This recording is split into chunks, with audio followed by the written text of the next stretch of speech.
Okay. Hi, everyone. Thank you all for joining us today. We're just going to wait another minute to let all the folks in. Hope everyone's doing well. My name's Joanne, and thank you for joining tonight's session about the benefits of going out of state. So during this session, we'll provide students and their families with information about options that exist beyond your home state of Wisconsin. So we plan to demystify the admission process and cost of attendance, offer you examples of scholarship opportunities and other financial aid, discuss student life and diversity, among other helpful information to help you find your best match school. If at any time you have questions throughout the presentation, there's a Q&A box at the bottom. Feel free to type in any questions you might have. We'll do our best to answer those questions during the presentation. If not, we'll get to them at the end. Again, thank you for joining us today. So I'm here with three of my awesome colleagues. I'm with the University of Massachusetts, Lowell. I'm actually based in San Diego, but I cover the West Coast.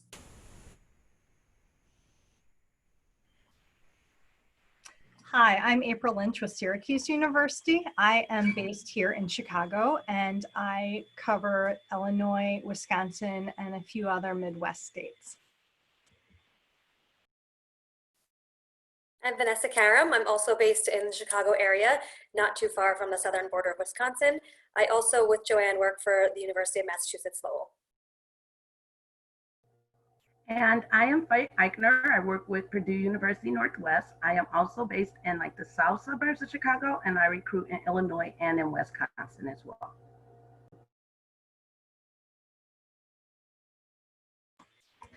So because a few of us said we are regional, you may be wondering what that means.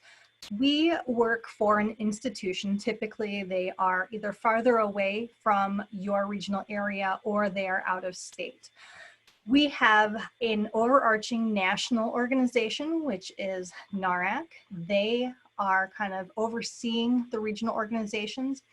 Regional organizations can be in typically different metro areas across the country. So the closest ones to Wisconsin are the CAR group, the Chicago Area Regional Representatives, and the TCRAR, the Twin Cities Regional Admissions Representatives. You will probably see many of us talking to you at college fairs when we're allowed face-to-face again, or working with you through the admission process. Our goal is to help all of the students and counselors in our areas connect with our institutions and make sure that you have someone there who is supporting you in your home area. So thank you for letting us be part of that.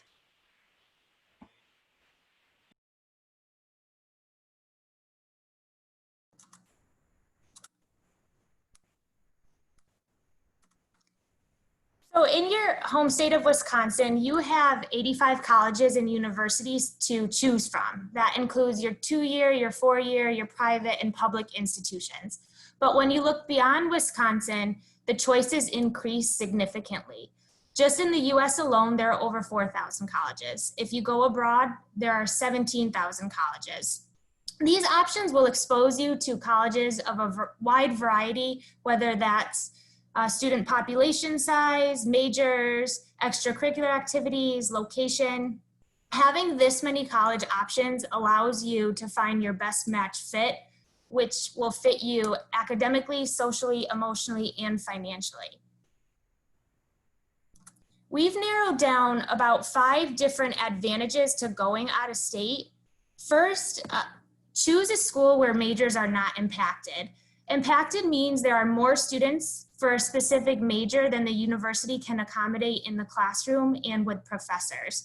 So it takes students longer to graduate because they can't get the classes they need. Sometimes takes students 5 to 6 years to graduate when a major is impacted. So we recommend choosing a college where there are direct entry opportunities for your academic field, which means if, say, you're a computer science or engineering major, you start right in the program and you can get the classes you need and graduate with a bachelor's in 4 years. A new location means adventure and growth. College is the best time to try living in a new place. You can learn about different cultures, customs, travel a little bit, see different parts of the country, or even go abroad. I always tell students once you graduate high school, it's the best time to travel and explore other parts of the country or world. Once you get in your career or maybe have a family someday, it's harder to travel then. So now is the time to do it. Also, you'll gain a lot of independence if you go out of state too. Many colleges have lower admissions rates. So the national average of admissions, of the rate of admissions is 67%. If you're in a state where admissions are low, looking out of state can actually be a huge advantage to you. If a college has an admissions rate of 10 to 15%, for instance, take University of California, Los Angeles, they receive over 100,000 applications a year. They admit about 10% of those students. So that means 1 in 10 applicants are getting in. So chances are slim. So look for schools that have a higher admissions rate where your chances of getting in are better for you. And then finally, we're going to go over various options for out of state, including scholarships and financial aid, where it actually can be more affordable than staying in state.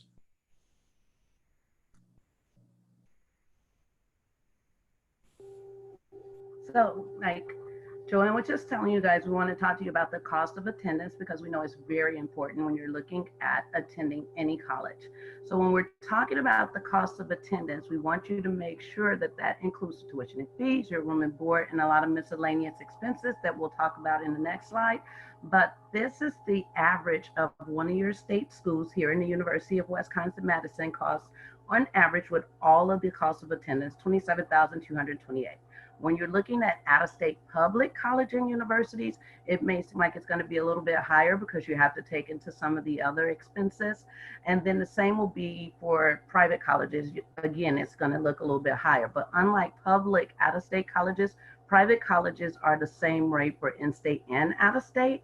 But we don't want you to eliminate looking at a private college, out-of-state college at all, or private college, especially out-of-state, because your college search may have a higher sticker price on your private college, but they also are able to give you a significant amount of aid, financial aid, scholarships. Some scholarships are bought through alumni, and they also have individual scholarships that are available for specific different student groups. We want to suggest you looking at all the final costs after scholarships and financial aid, and then compare all your schools.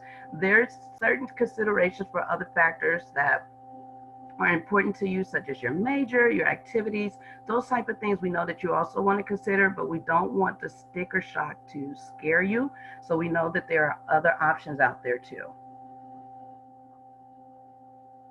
Now, talking about the cost of attendance, this is important because when we were talking about on the last slide that you have other scholarships and other financial aid options available when you're looking at out-of-state public and private schools, you also want to know that your cost of attendance is going to be your direct cost and your indirect cost. The last thing you want to do is ask an admissions rep how much is your tuition, because you're not only going to pay tuition. So your direct costs are the costs that you pay directly to the university that you're going to attend. That's going to be your tuition and your fees, and your fees will be inclusive of your health insurance, activities, library, those sort of things. And then you have your room and board. So at a lot of schools, it is mandatory for you to live on campus. And if you're looking at going to an out-of-state school, it will be mandatory for you to live on campus. So you want to make sure that your direct costs are not only covered, which are your tuition and fees and your room and board, but your indirect costs are covered. Those are the fees that you do not pay to the school, but they need to be paid in order for you to attend. So those are going to be your books, your course fees, and if you don't take the school's insurance, you do still need health insurance, so you'll have to show your own health insurance and pay for it, and of course travel. So all of those things taken into consideration, depending on where you're going, it may cost more and it may cost a little less, but we also want you to always think about all of those things when you're thinking of your cost of attendance. Now, fact or fiction, it costs more to attend college out of state. I would say that's fiction because you have some different programs that we can look at when you're looking at out-of-state schools. Some of us, especially for the state of Wisconsin, you guys may have heard this, we participate in what's called the Midwest Student Exchange Program. And so that's a regional reciprocity program, which means that If your state school is at a certain rate, we can't go higher than 150%. So that'll be, instead of doubling the cost that you would pay going to out of state school, it would cut that price in half for you. You also want to make sure that you're taking into consideration, like we talked about in the other slide, the special scholarships for out-of-state students and for certain populations. You have merit-based scholarships and need-based scholarships at all schools that they're looking at too, guys. Now, when we're talking about scholarships, we want to make sure that you make sure that you apply way before November 1st, because you don't want to miss the deadline on any of the scholarships and financial aid. We also want you to take into consideration, depending on where you're going, the cost of living may be extremely lower than where you're coming from. So private university fees do not vary, but they often have large endowments for scholarship opportunities. And we want to make sure that you do not forget that.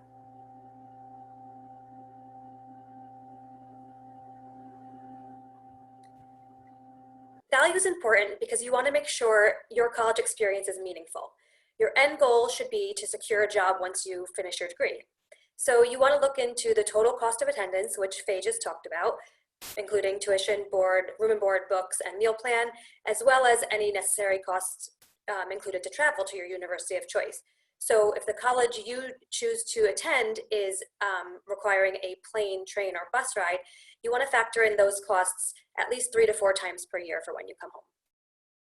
Colleges have different programs that can help you gain more value from your college experience and then give you a leg up for when you graduate.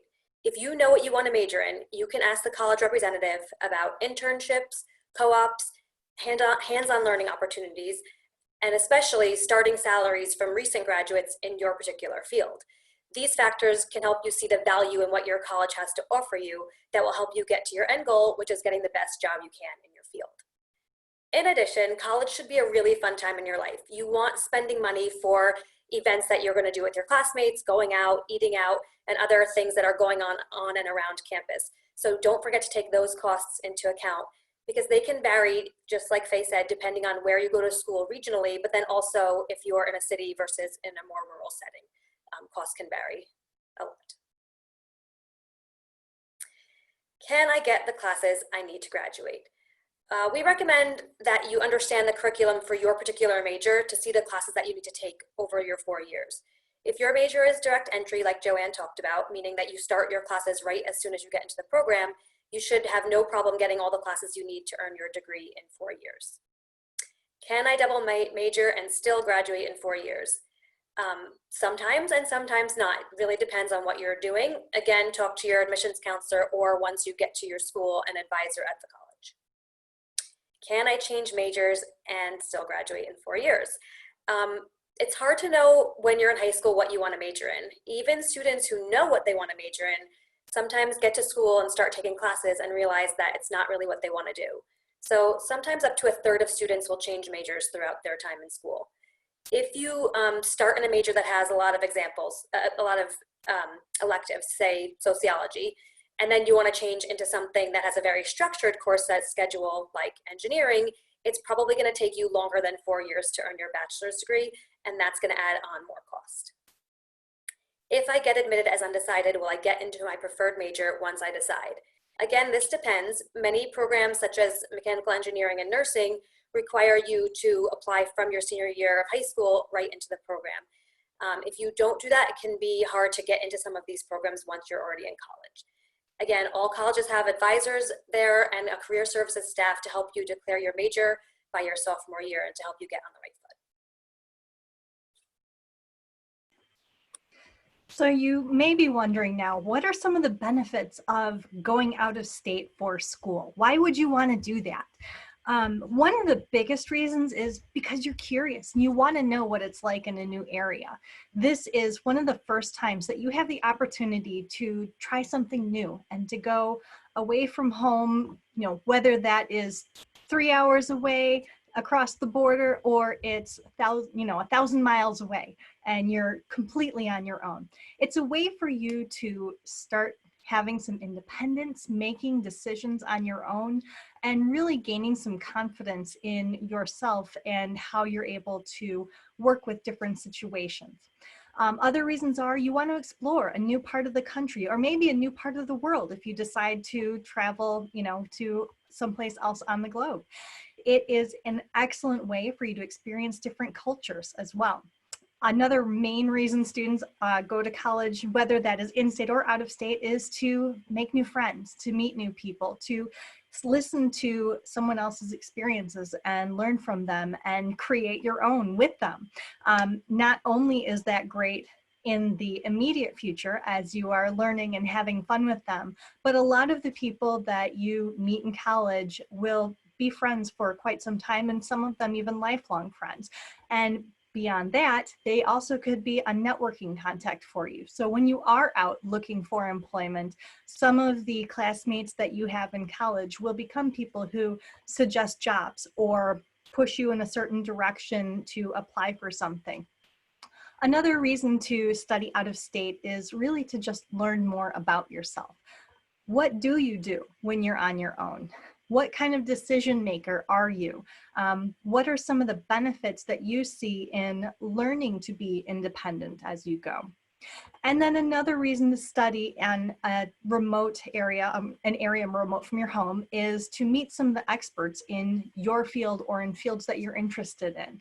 So a lot of faculty are industry experts in their fields. And if you want a specific area to learn in, you may want to travel to an area that has a professor who is an expert in that area, because you'll get the best education then learning from them and working with them, especially if they are involved in the research field. Some final thoughts before we start talking a little bit about some of our institutions. We really want you to take advantage of the opportunity you have before you, not just tonight, but in the next week or so, as WACAC is putting on these sessions. Take advantage of having colleges come and present so that you can learn something. Don't just attend the schools that you know of. Try a new college or university. You never know who is going to be there. You know, many of us, maybe you haven't heard of all of our institutions, but you may find as we start talking about the things that we offer and the opportunities that our students have, that you really are interested in us. And then ask questions of us as we go through. We are very, very happy to answer any questions that you might have and help you through the process. We love meeting students and their families and helping them with this process, and any question is great.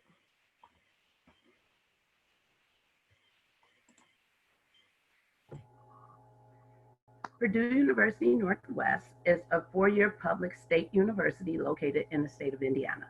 We are one of three schools and part of the Purdue University system, but we are our own school. We have two beautiful campuses. One is located in Westville, Indiana. It has more of a rural feel.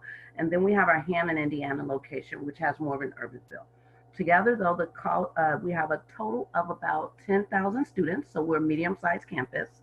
We also have about 70 plus majors for you to study in. So we have nationally ranked majors in all different colleges. And we also have our experiential learning program, which is mandatory for any student to graduate. What that is that you have to take an internship or research, just depending on what your major is, before you can graduate, which means that you're making sure that you have a job and a degree when you graduate. Or you can participate in one of our 14 NCAA Division II sports or one of our 100 plus student-led organizations. Either way, we want you to come take a look at Purdue University Northwest because it's only $11,366 for tuition and fees a year.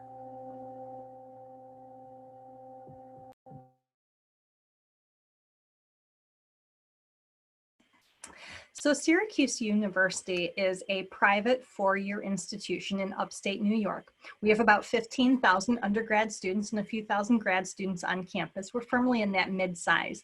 We're a Research 1 institution, which means we're the highest tier of research, and we encourage students to be involved with that if that's something that you would like to do.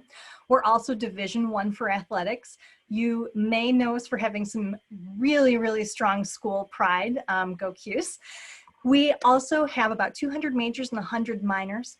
Our study abroad program is phenomenal. We have 5 campuses around the world where students can go and study.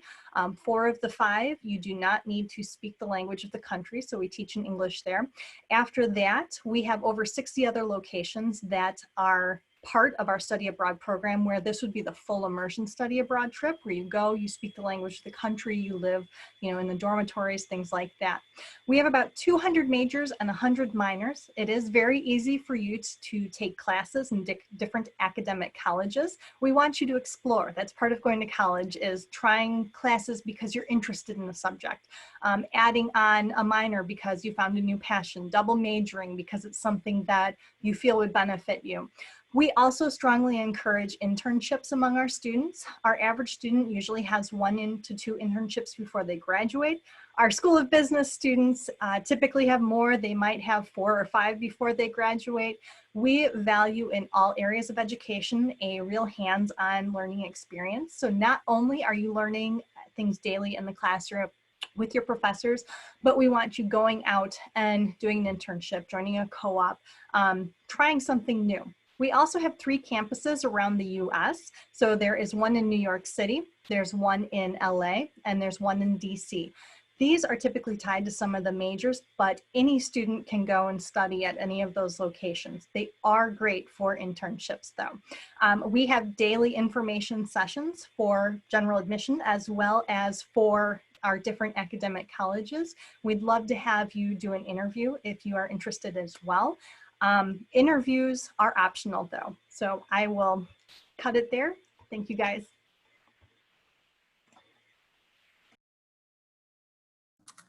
So hi again, I'm Joanne here with Vanessa. We represent the University of Massachusetts Lowell, which is part of the UMass system, ranked #1 public university system in New England. Our campus in Lowell is a very scenic campus right on the Merrimack River. We're just north of Boston. You can have a direct flight into Boston, jump on the train from downtown Boston, get right to campus in 35 to 40 minutes. So you won't need a car. We're 4-year public research midsize, about 11,000 undergrads, but our average class size is 25 because we have over 500 full-time professors. All of our programs are direct entry, including nursing. We have an accelerated option in nursing too. In as little as 3.5 years, you can get your bachelor's in nursing.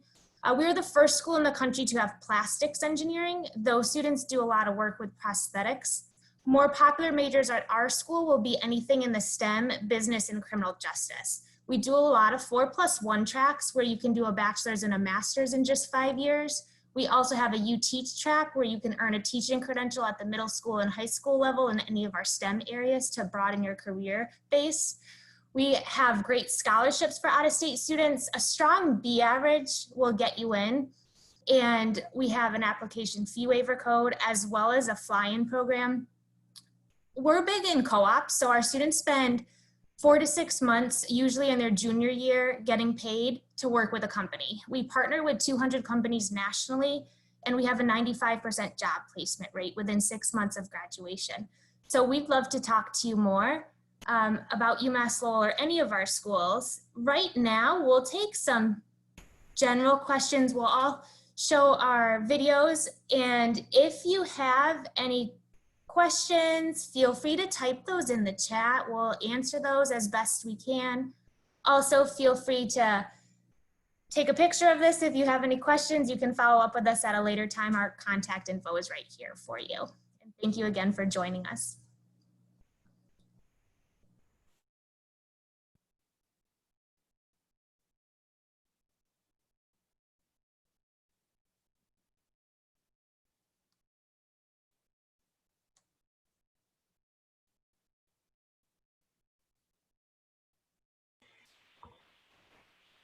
Not too many questions yet tonight. I know one thing when students are looking out of state for us, they typically ask how easy it is to get to our campuses.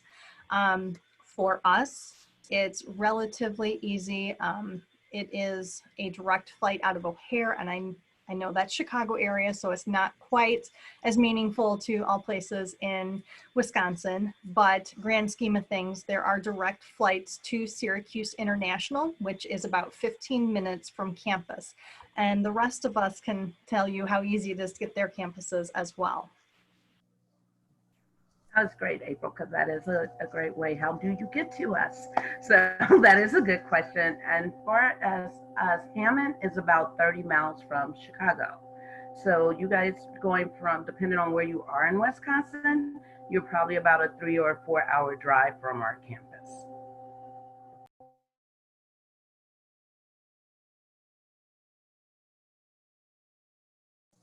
And then to get to our campus, a lot of direct flights out will get you into either Boston or even Manchester, New Hampshire, but you'll have train access from Boston if you choose to fly into that airport. And then you can get to us in about 35 to 40 minutes.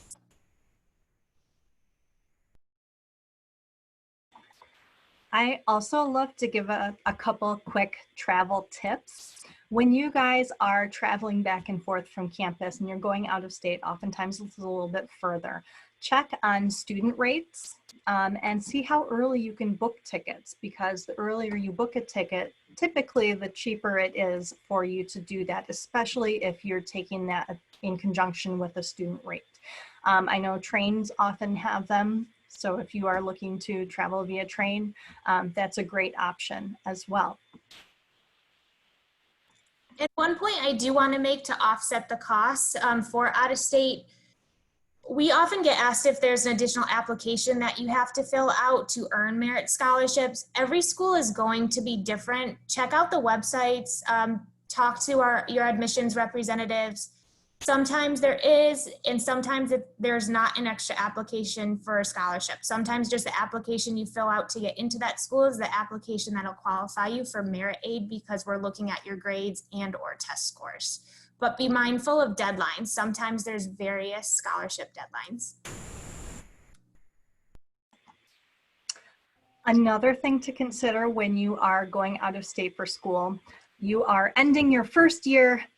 What do you do with all your stuff? Where does it go during the summer if you are 1,000 miles from home? You don't want to have to schlep it back and forth. Ask our campuses. Typically, we will be able to either give you a list of local storage places or have contracts with local storage places so that students get a discount to use them. Feel free to ask any of those types of questions as you're going through, because you want to feel reassured that you're making a great choice in going somewhere. And all of us, if we don't have the answer right away, we'll be able to get you that information.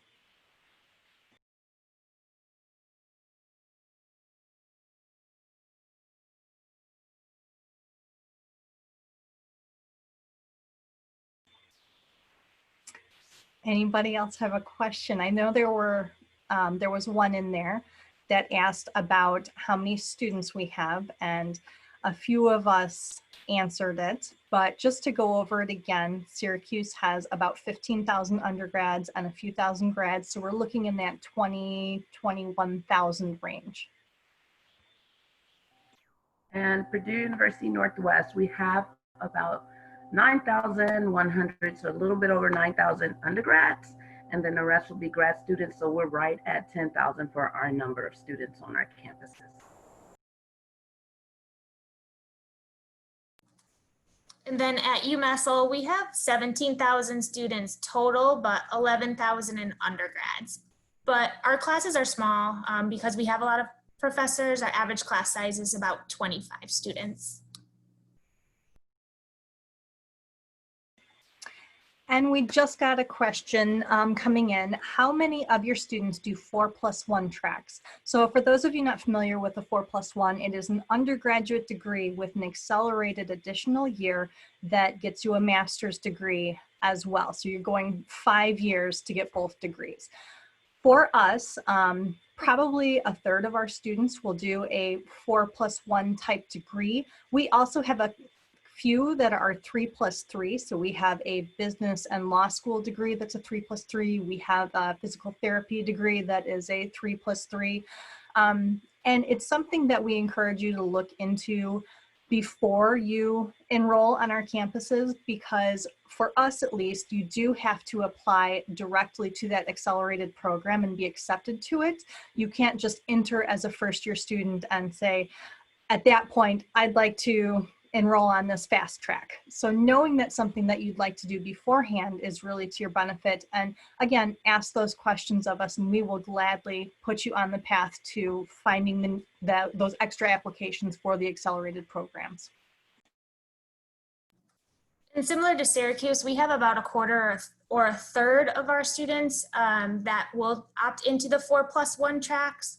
We offer those in engineering, public health, psychology, biology, anything in the STEM, as well as business and criminal justice and psych. Students don't have to know till about their junior year, but it's worth it because students save time and money, and they're usually eligible for a higher salary when they graduate, so it's worth pursuing. And at Purdue Northwest, or PNW as we call ourselves, we have a very small percentage because it's mostly our engineering classes that does the 4+1. And just like Joanne was saying with UMass, you don't have to denounce that early on when you first apply, but you do have to let your advisor or someone know as you're going on about your sophomore, junior year. Another common question that we get is, what do you do on the weekends when, maybe you are there and your roommate goes home for the weekend? This is why our campuses have clubs, athletics, organizations, ways for you to get involved. We at Syracuse have Orange After Dark that runs every Thursday, Friday, Saturday night, and it is activities, skiing during the winter, snowboarding, productions, so plays and musicals and concerts that we get students to. We go to first showings of movies where it's, just a couple bucks, and we take buses of students out there. So we have plenty of activities for you to become engaged with, and then also make friends as you are doing that and integrate yourself into the campus and really feel part of the community and part of our homes.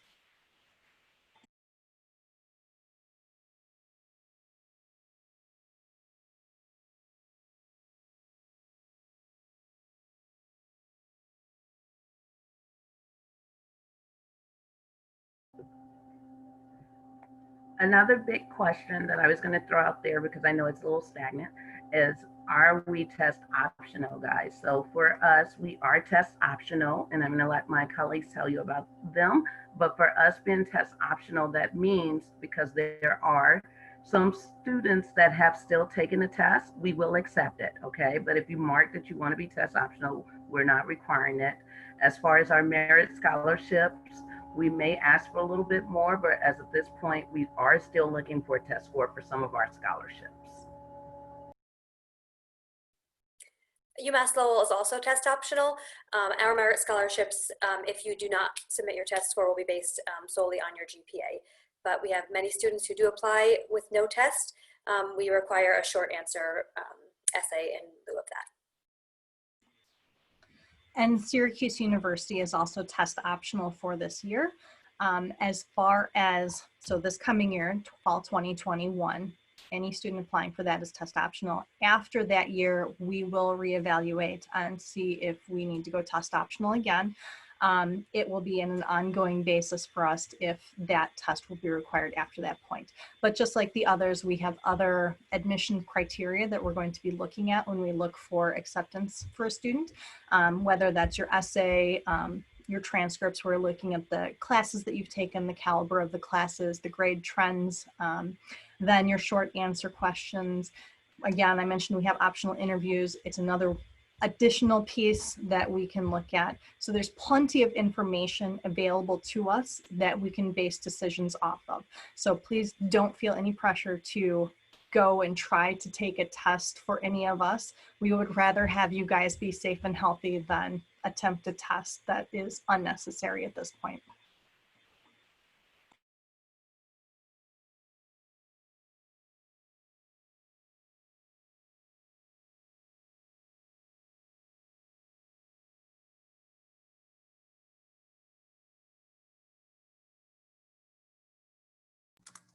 We often get asked, how do I make my application stand out? And what I usually tell students is don't be afraid to show demonstrated interest. And what I mean by that is we were in your shoes once.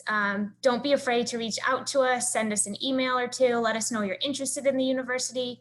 If you click on our virtual tours, we know there are limited, if any, physical campus tours going on right now, but if you even click on our website a few times or chat with us, we can document that, and that can show your interest in our university too. But don't be afraid to call us or email us either.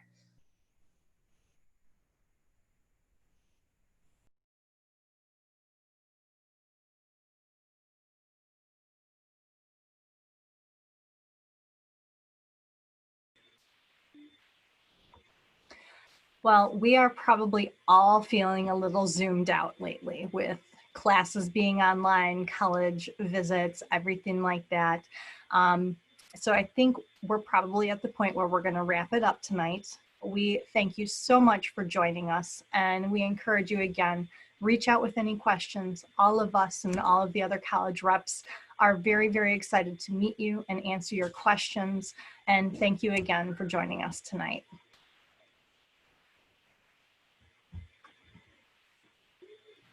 Thank you, everyone. Have a good night.